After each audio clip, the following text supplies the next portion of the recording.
शापित मंदिर। ये कहानी 26 साल के सुनील के साथ हुई एक सच्ची घटना पर आधारित है। सुनील भगवान गणेश का बहुत बड़ा भक्त था। वो दिल्ली शहर में एक बहुत अच्छी नौकरी करता था। उसका काम था अलग अलग हिस्टोरिकल जगहों को एक्सप्लोर करके उन पर आर्टिकल्स लिखना। काफी बिजी रहने के बावजूद हर साल सुनील गणेश चतुर्थी पर अपने घर नागपुर जरूर जाता था। इस साल भी सुनील गणेश चतुर्थी से 2 दिन पहले अपने घर लौटने को तैयार था, जब उसे ऑफिस से उसके बॉस का फोन आ गया। उसके बॉस ने उसे बताया कि वो जिस प्रोजेक्ट पर काम कर रहा था वो प्रोजेक्ट रिजेक्ट हो गया था और सुनील को अगले 3 दिन के अंदर अंदर एक नया प्रोजेक्ट बनाकर तैयार करना था। ये सुनकर सुनील बहुत ही ज्यादा मायूस हो गया, क्योंकि अब वो प्रोजेक्ट की वजह से गणेश चतुर्थी अपने घर पर नहीं मना पाएगा। फिर भी सुनील ने उस सिचुएशन के साथ समझौता किया और अपने काम में लग गया। गणेश पूजा वाले दिन सुनील अपने ऑफिस से निकलने में काफी लेट हो गया था, मगर उसका बहुत मन था कि वो किसी मंदिर जाकर गणेश जी की पूजा करे। इसलिए उसने डिसाइड किया कि वो अपने ऑफिस के पास वाले मंदिर ही चला जाएगा। मगर उस मंदिर में बहुत भीड़ थी और सुनील बहुत थक गया था। इसलिए उसने सोचा कि वो रास्ते में आने वाले किसी भी मंदिर पर रुक जाएगा। सुनील बहुत देर तक गाड़ी चलाता रहा, मगर उसके घर के रास्ते में कोई मंदिर नहीं आया। तभी उसने अपने पास आने वाले मंदिर इंटरनेट पर ढूंढे और उसे एक पास के मंदिर की लोकेशन मिल गई। सुनील मैप को फॉलो करता हुआ उस मंदिर की तरफ बढ़ने लगा। वो जगह सुनील के घर से बिल्कुल ऑपोजिट डायरेक्शन में थी और आसपास बहुत अंधेरा था। सुनील अभी उस मंदिर की लोकेशन पर पहुंचा भी नहीं था, लेकिन दूर से ही उसको कुछ घंटियों की आवाजें आने लगी थी। जब सुनील ने गाड़ी से उतर कर देखा तो वहीं पास में उसने एक पुराना मंदिर पाया।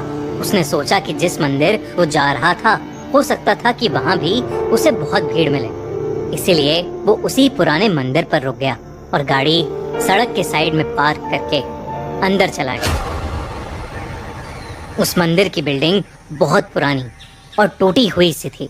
दीवारों पर काली काई लगी हुई थी और घंटी टूटकर साइड में गिरी हुई थी। सुनील जैसे ही उस मंदिर के अंदर गया, वैसे ही उसे एक अजीब सी घुटन महसूस हुई। जब वो और अंदर गया तो उसने देखा कि उस मंदिर में जिस भी भगवान की मूर्ति थी, उन सभी मूर्तियों का मुंह गर्दन से टूटा पड़ा था। यूं तो हिंदू धर्म में खंडित मूर्तियों की पूजा नहीं की जाती थी, मगर उस मंदिर में उस टूटी हुई मूर्ति के सामने ढेर सारी मोमबत्तियां जल रही थीं। लेकिन उस मंदिर के दूर दूर तक सुनील के अलावा वहां कोई नहीं था। सुनील को उस मंदिर से एक बहुत ही अजीब सी फीलिंग आने लगी थी। अचानक ही उस एरिया में ठंड बहुत ज्यादा बढ़ गई, जबकि मौसम गर्मियों का था। सुनील ने वहां से फौरन निकलने का डिसाइड किया, लेकिन जैसे ही वो वहां से जाने लगा उसे किसी औरत की आवाज आई। कोई है? मेरी मदद करो, मेरी मदद करो। सुनील वो आवाज सुनकर बहुत सहम गया, मगर फिर भी उसे लगा कि शायद कोई औरत किसी मुसीबत में है। आवाज उस मंदिर की सबसे अंदर वाली जगह से आ रही थी। सुनील उस आवाज के पीछे अंदर जाने लगा। वो उन टूटी हुई मूर्तियों को पार करता हुआ मंदिर के और अंदर चला गया। वहां एक कमरा बना हुआ था जिसके अंदर ढेर सारी पोटलियां पड़ी थीं। सुनील के अंदर जाते ही उस कमरे का दरवाजा खुद ब खुद बंद हो गया। सुनील अंदर ही फंस गया। उसने दरवाजा खोलने की बहुत कोशिश की, मगर वो दरवाजा खुल ही नहीं रहा था। फिर वो दरवाजा जोर जोर से पीटने लगा और मदद के लिए चिल्लाने लगा। तभी सुनील को अपने पीछे से एक अजीब सी आवाज आई। वो पीछे मुड़ा और उसने देखा कि एक औरत कोने में खड़ी दीवार की तरफ मुंह किए उस दीवार को खुरच रही थी। सुनील का दिल बुरी तरह से दहल उठा। वो बार बार गणेश जी का मंत्र बोलने लगा। तभी उस औरत ने दीवार खरोचना बंद कर दिया और वो उठकर सुनील की तरफ पलटी। उस औरत को देखकर सुनील की धड़कनें रुक गईं। उस औरत के बाल बिखरे हुए थे, कपड़े धूल मिट्टी में लिपटे हुए थे ऐसा लग रहा था कि वो सालों से नहाई नहीं है।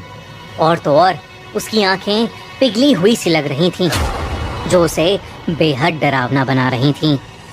वो औरत सुनील को देखकर फिर बोली, मेरी मदद करो।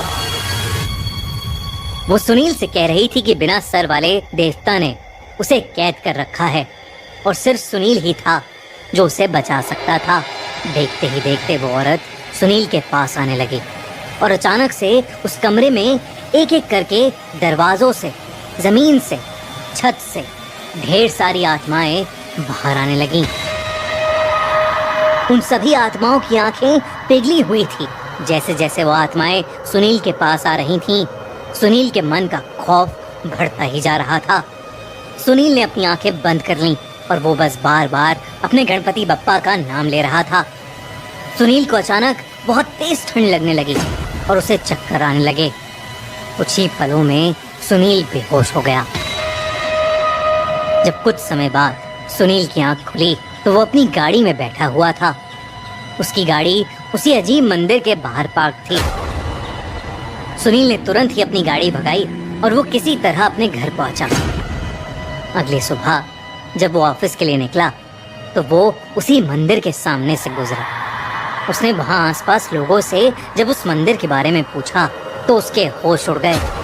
उसे पता चला कि जिस मंदिर में वो घुस गया था, दरअसल वो एक बहुत ही पुराना शैतान का, यानी एक डेविल का मंदिर था। वहां के लोगों ने उसे बताया कि रात में उस मंदिर के आसपास भी कोई नहीं जाता। पुराने समय में माना जाता था कि लोग उस मंदिर में शैतान से जो कुछ भी मांगते थे, शैतान वो सब कुछ उन्हें देता था, लेकिन उसके बदले उस शैतान को किसी इंसान की आंखों की बलि चढ़ानी होती थी। ये बात सुनकर सुनील को समझ आ गया था कि आखिर उन सब आत्माओं की आंखें पिघली हुई क्यों थीं। हो सकता था कि जिनकी आत्माएं सुनील ने पिछली रात देखी, उन सभी लोगों को शिकार बनाकर किसी ने उनकी बलि चढ़ा दी हो। खैर जो भी था, सुनील ये सब बातें सुनकर दंग था। सुनील के साथ उस रात जो भी हुआ वो बहुत ही डरावना था और उसे आज तक समझ नहीं आया कि वो अपनी गाड़ी तक वापस कैसे पहुंचा। वो आज भी बस यही सोचता है कि उसका उस शैतान के मंदिर से बाहर आना गणपति का एक चमत्कार